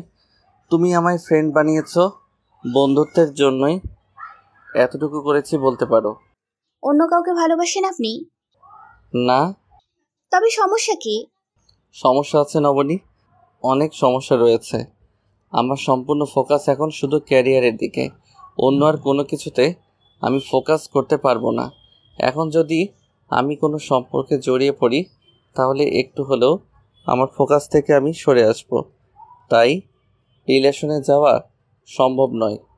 বাকি রইল বিয়ের কথা, সে তো আরও পরের কথা। আমি নিজে টাকা ইনকাম করব, নিজের বাড়ি হবে, গাড়ি হবে, আমি একটা লাক্সারি লাইফ লিড করতে চাই। আচ্ছা, ব্যাস এইটুকু বলে আমি বাড়ির দিকে হাঁটা ধরি। এর বেশি কিছু আমার পক্ষে বলা সম্ভব নয়, বলারও তো নেই। কি বা বলা যায় বলুন তো? এরপর থেকে আমার মাঝে নীরবতা ভর করে।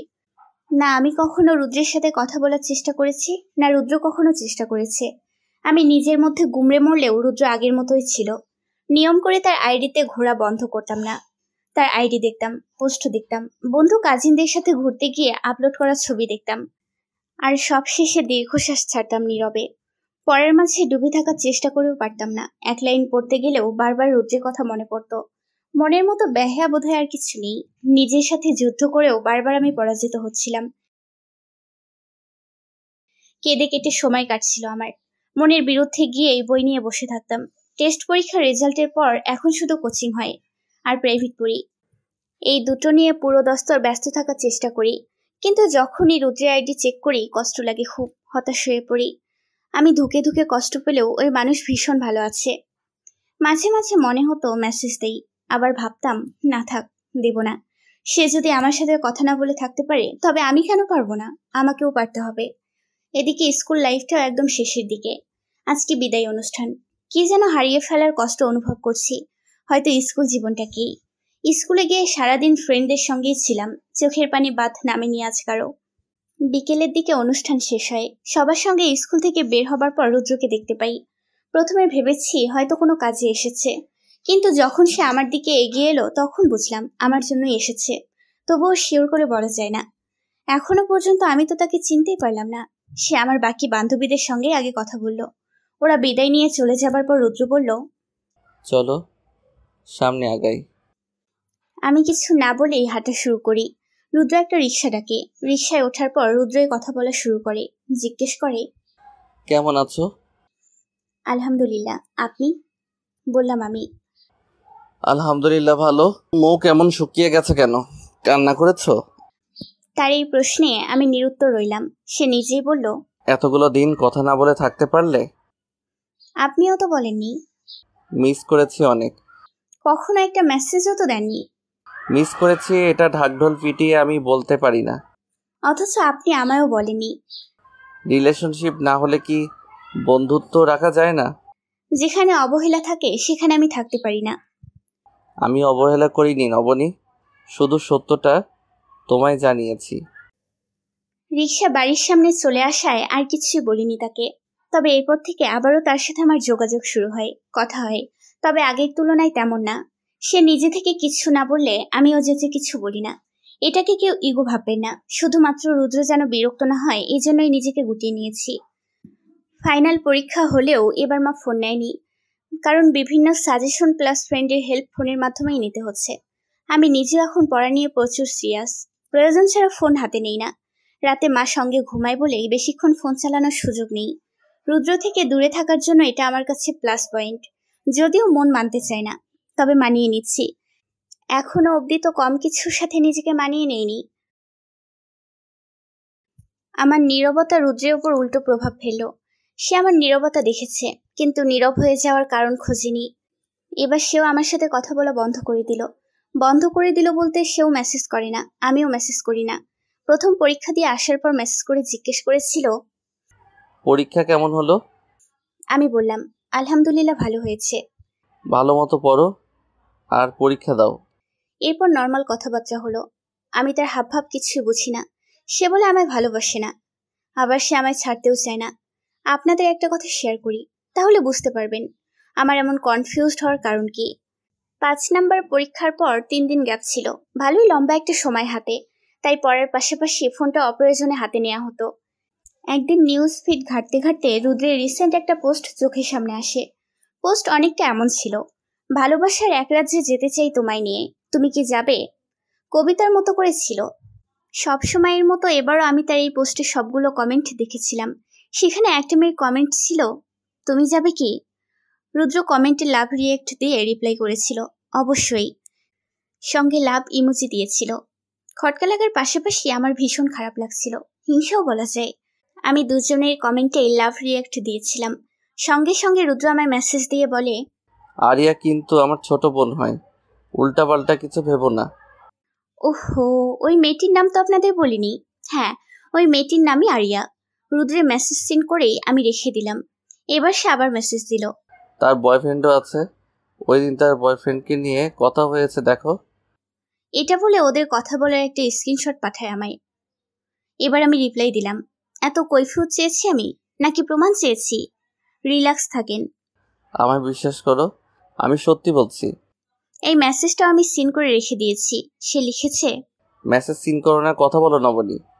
এই মেসেজও আমি সিন করে রেখে দিয়েছিলাম। এখন আপনারাই বলুন, আপনাদের আসলে কি মনে হয় সে কেন এমন করে? এত করে বলার পর কিন্তু আমার খুশি হওয়ার কথা। সে আমায় প্রমাণ দিচ্ছে, না চাইতেও কৈফিয়ত দিচ্ছে, কিন্তু আমি পারিনি খুশি হতে। উল্টো আমার মনের ভেতর আরো অনেক বেশি সন্দেহ ডানা বেঁধেছিল। কেন জানেন? কারণটা ছিল রুদ্রের পাঠানো এই স্ক্রিনশট। সেখানে আরিয়া এবং রুদ্র দুজন দুজনকে আপনি করে বলছিল।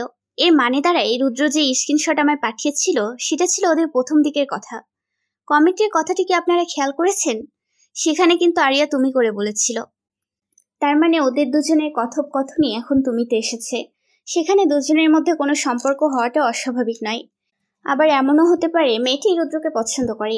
চাইলেই প্রশ্নগুলো রুদ্রকে করতে পারতাম, কিন্তু করিনি। তাকে প্রশ্নবিদ্ধ করে বিরক্ত করতে চাই না, তার যা ইচ্ছে সে করুক।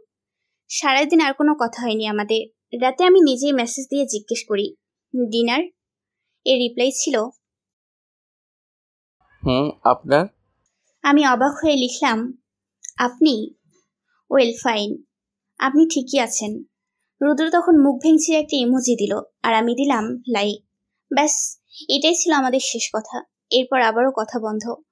আমিও আর তাকে ঘাটাইনি, পুরো মনোযোগ ঢেলে দিয়েছি শুধু পড়ার দিকে। কিন্তু ওই যে ব্যাহেমন, যতবার করে ভুলে থাকার চেষ্টা করেছি তত বেশি মনে পড়েছে। এদিকে পরীক্ষাও প্রায় শেষের দিকে। ওর সাথে কথা বলার ইচ্ছেও প্রবল হচ্ছিল। নিয়ম করে ওর আইডি ঘেটে মেসেজ দিতে গিয়েও ফিরে আসতাম। অন্যদিন পরীক্ষা শেষ করে ওর আইডি চেক করতে গিয়ে দেখি ডে দিয়েছে। বলে রাখি, মাঝখানে আমাদের 1 সপ্তাহের মতো কথা হয়নি। এর মাঝে একদিনও ওর ডে দেখিনি। ডে চেক করে দেখি 13 ঘন্টা আগে ডে দিয়েছিল। এরপর 6 ঘন্টা আগে একটা ডে, ওইটা ছিল কাজিনদের সাথে। অথচ 20 মিনিট আগেও ওর আইডি আমি চেক করেছিলাম, কিন্তু তখন কোনো ডে দেখিনি। তার মানে রুদ্র আমার থেকে ডে হাইড করে রেখেছিল। রাগের পাশাপাশি কষ্টটাই আমার বেশি হচ্ছিল। এমন ইগনোর করার মানে কি? সিদ্ধান্ত নিলাম আজই এর একটা বিহিত করব। আর কত সহ্য করব? ডেতে রিপ্লাই করলাম, আমার থেকে ডে হাইড করে রেখেছিলেন। রুদ্র অ্যাক্টিভই ছিল। রিপ্লাই দিল 2 মিনিট পরে, না। মিথ্যা কাকে বলেন আপনি? তোমাকে। আমি সেন্টি ইমোজি দিলাম। সে লিখল, কেমন আছো? সে বিষয়টা এড়িয়ে যেতে চাইলেও আমি দিলাম না। ফের বললাম, আমায় বিরক্ত লাগলে সেটা সরাসরি বলতে পারেন না? এভাবে ইগনোর করার মানে কি? আমি কি একবারও বলেছি যে তোমাকে আমার বিরক্ত লাগে? সবসময় 2 লাইন বেশি বোঝো। আর এত কিসের রাগ? রাগ জেদ কমে না তোমার? আমি মোটেও রাগ জেদ দেখাইনি। আমি শুধু জানতে চেয়েছি আমার থেকে ডে হাইড করার রিজন কি। রুদ্র এবার আর মেসেজ সিন করলো না।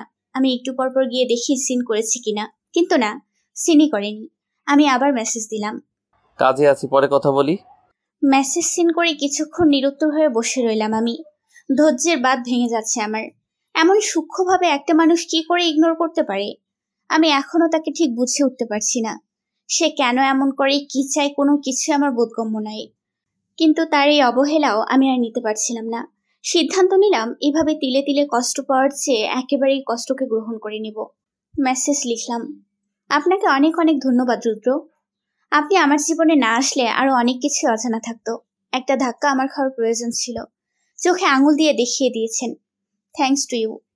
আমার এই মেসেজে রিপ্লাই আসলো সেন্টি ইমোজি। আমি লিখলাম, আহা, সেন্টি ইমোজি কেন? আজ কিছু শেষ কথা বলবো, শুনুন। শেষ কেন? আমার ছোট্ট জীবনে মিথ্যাবাদীর কোনো জায়গা নেই। অন্যভাবে বলা যায়, আপনার জীবনে আমি বেমানান। এবার সে নিরুত্তর। নিজেই লিখে যাচ্ছিলাম। মনে পড়ে সেই বিকেলে নৌকার কথা। আমায় বলা কথাগুলো মনে থাকার কথা না অবশ্য।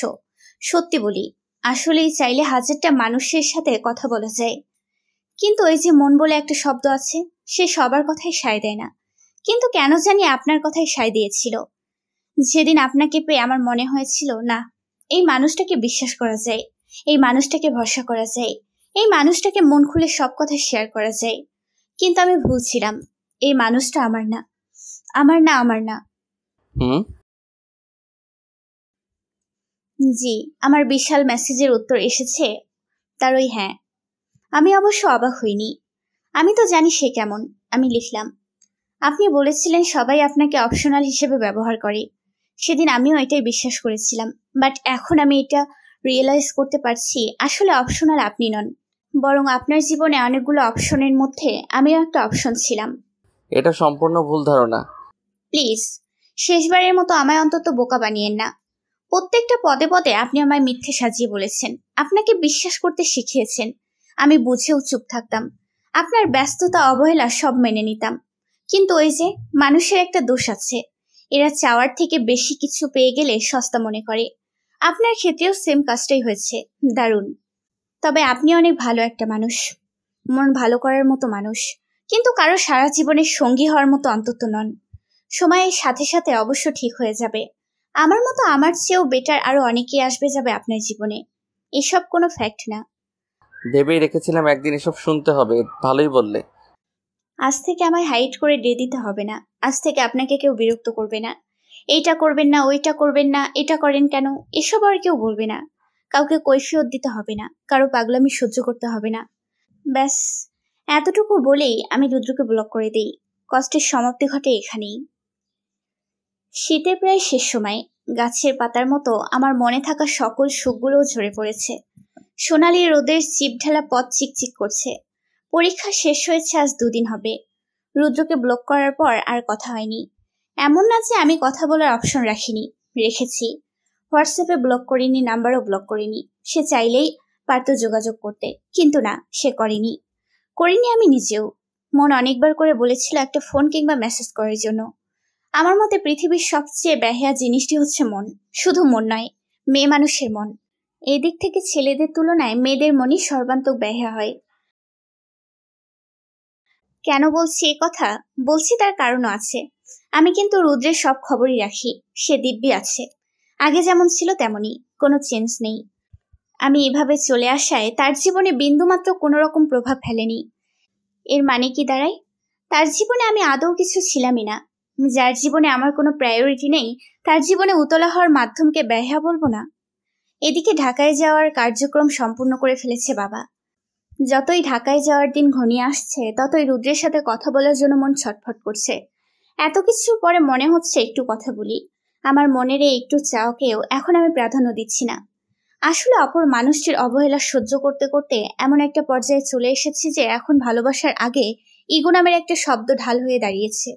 আমি চাইলেও পারছি না ইগোকে উপেক্ষা করে রুদ্রের কাছে যেতে। ইগোটা কি আসা প্রয়োজন ছিল না? এরপর রুদ্রের সাথে আমার দেখা হয় রোজের জন্মদিনে। আমি জানতাম না সেখানে রুদ্র উপস্থিত থাকবে, কারণ এতদিনে আপনারা আমার সাথে এটা তো অ্যাটলিস্ট বুঝে গেছেন যে সে ঠিক কতটা ব্যস্ত মানুষ। তাই এমন ছোটখাটো জন্মদিনের অনুষ্ঠানে সে আসবে এটা আমার ভাবনারও বাহিরে ছিল।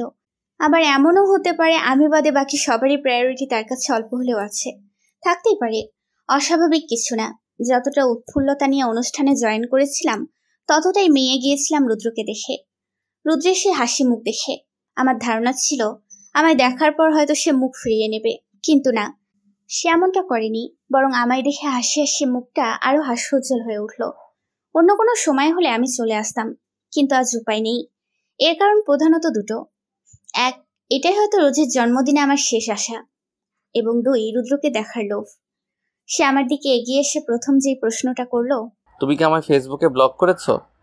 আমার বুক চিরে দীর্ঘশ্বাস বেরিয়ে আসে। এরকম নাটক কেউ করে? এতদিন হয়ে গেছে আর সে আজ আমায় জিজ্ঞেস করছে আমি ব্লক করেছি কিনা। রাগকে কোনো রকম কন্ট্রোল করে বললাম, দয়া করে এখানে আর কোনো নাটক করিয়েন না। ব্লক কেন দিছো? ফেসবুকে গিয়ে লাস্ট মেসেজগুলো পড়েন, তাহলেই বুঝবেন। তুমি মনে করাও। আমি পারবো না।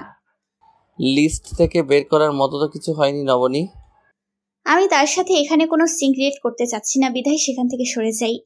রুদ্রও কিছু বলল না, কিন্তু পুরো অনুষ্ঠানে সে আমার দিকে তাকিয়ে রইল, সঙ্গে মুচকি হাসি তো আছেই। এদিকে বারবার আমায় অস্বস্তিতে পড়তে হচ্ছে। এই মানুষটাকে আমি এখনো বুঝতে পারি না, এতটা রহস্য তার মাঝে। সে আসলে চায় কি? ছাড়তেও চায় না, আবার শক্ত করে ধরেও না। ঝুলিয়ে রাখার মন মানসিকতা কতটুকু যুক্তিসঙ্গত? অনেকটা সময় তাকে চোখের সামনে দেখে আমি নিজেও গলে যাচ্ছিলাম। নিজেকে নিজের মাঝে আটকে রাখা দায় হয়ে পড়ছিল আমার জন্য। অনুষ্ঠান শেষের দিকে নিচে ফ্ল্যাটে আসার সময় রুদ্র পিছু ডাকে, জিজ্ঞেস করে, একটু কথা বলা যাবে? আমি না করতে পারিনি। গাম্ভীর্য বজায় রেখে বললাম, বলেন। এখানে না, নিচে। আচ্ছা। নিচে গিয়ে হাঁটতে হাঁটতে রুদ্র বলল, নবনী, তুমি রাগ আর জেদ একটু কমা, বুঝছো? বয়সের তুলনায় তোমার রাগ কিন্তু অনেক বেশি। তাই? আপনি শুধু রাগটাই দেখলেন, রাগের পেছনের কারণগুলো দেখেন না? কি কারণ? ও, আপনি জানেনই না? না, জানাও। প্রয়োজনই মনে করছি না। আমি আসলে আপনাকে সহ্যই করতে পারছি না। এত নাটক আপনি কিভাবে করেন? সবসময় শুধু ভুল বোঝো। আমি কি করেছি বলো? কিছু করেননি। যা করার আমি করেছি। ভুল করেছি। আচ্ছা, বাদ দাও এসব, আমরা ভালো করে কথা বলি। আপনার কি বলার আছে আপনি বলেন। তোমার কিছু বলার নেই? কি বলার থাকবে? এই পিচ্ছি, এত রাগ করো কেন সবসময়? একটু হেসে কথা বলতে পারো না? হেসে কথা বলবা, হাসলে তো তোমায় অনেক সুন্দর লাগে। এত কিছু পরেও সে এত স্বাভাবিকভাবে কথা বলে যে আমি কনফিউশনে পড়ে যাই। তাকে কি বলা যায়? সে কি মনে মনে ভালোবাসে আমায়? কোনো কারণে বলতে চাচ্ছে না? চুপ করে আছো কেন? জিজ্ঞেস করলো সে। তার প্রশ্নে সচকিত হয়ে তাকিয়ে রইলাম। কিছু না। খুব তাড়াতাড়ি আমরা ঢাকায় চলে যাচ্ছি। যাওয়ার আগে একটা সত্যি কথা জানতে চাই, আপনি কি সত্যি আমায় ভালোবাসেন না? রুদ্র বেশ শান্ত স্বরে বলল, না নবনী, এর আগেও তো আমি তোমায় সবটা বুঝিয়েছি। আপাতত আমি ক্যারিয়ার ছাড়া অন্য কোনো কিছু নিয়ে ভাবছি না। আপনি আমার থেকে অনেক কিছু লুকান, অপ্রয়োজনীয় মিথ্যা কথাও বলেন। কেন করেন এমন? আবার ভুল বুঝতেছো? আপনি নিজেও খুব ভালো করে জানেন আমি কোনো মিথ্যা বা ভুল বলছি না। রুদ্র নিশ্চুপ। ওর নীরবতায় আমার কান্না এসে পড়েছে।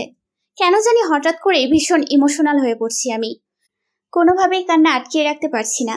ফুপিয়ে ফুপিয়ে কেঁদে বললাম, কালই আমরা ঢাকায় চলে যাচ্ছি, জানেন? রুদ্র ডান হাতের আঙুলি দ্বারা দুভ্রুর মাঝখানে চুলকে বলল, না, জানতাম না, তুমি তো বলনি। আচ্ছা, সাবধানে যেও, ভালো থেকো। আমি অবাক হয়ে তাকিয়ে রইলাম কিছুক্ষণ। কথা বলার ভাষাও লোপ পেয়েছে। কত সহজে কথাগুলো বলে ফেলল। তার মানে তো এটাই যে সত্যিই সে আমায় ভালোবাসে না।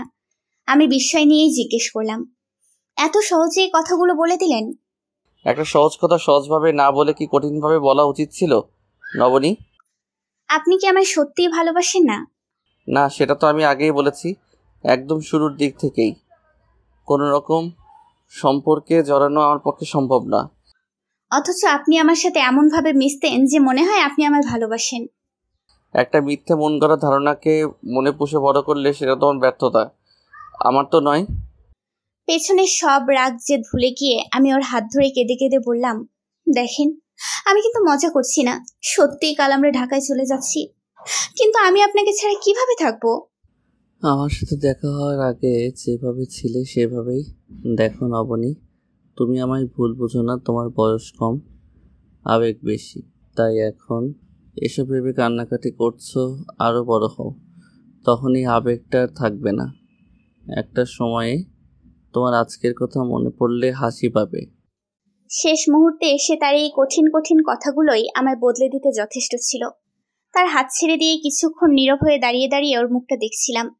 হাতের উল্টো পিঠে চোখের পানি মুছে বললাম, আজ বুঝতে পারছেন না, এখন বুঝবেন না। আজ থেকে কয়েক বছর পর যখন অন্য কারোর সাথে আমায় সুখে থাকতে দেখবেন, তখন বুঝবেন কষ্ট কাকে বলে। দুহাতে চোখের পানি মুছেই আমি বাড়ির ভেতর চলে আসি। এই যে আমি ফিরে যাচ্ছি, আর পিছু ফিরে তাকাবো না আমি, আর ফিরে আসবো না আমি, কখনো না, কখনো না।